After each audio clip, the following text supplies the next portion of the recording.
How to turn off explicit content restrictions on Spotify. Hey everybody and welcome back to our channel. In today's video, we are going to provide you with a step-by-step guide in order to do so. So without any delay, let's just dive right into the video and get started. We can start by opening up Spotify. For that, open up the Spotify application and log in into your account if you're not logged in. And from here, what we may do is directly look out for the profile option in the top left corner of our Spotify. We just need to access our Spotify and go to our settings of our Spotify, find settings and privacy from the menu that pops up. And within settings and privacy, what we may do is go to the section called content and display.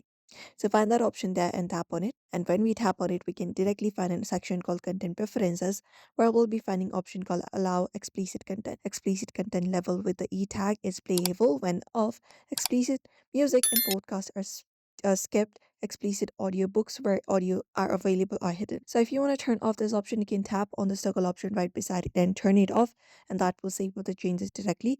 Now when you head back to your Spotify, it will not be shown. You can just go over and follow out this method for that, and that's it. You may follow out this method for that. It is super easy on your Spotify to do. So we hope this video was helpful. Give this video a like and subscribe for more tips and tutorials.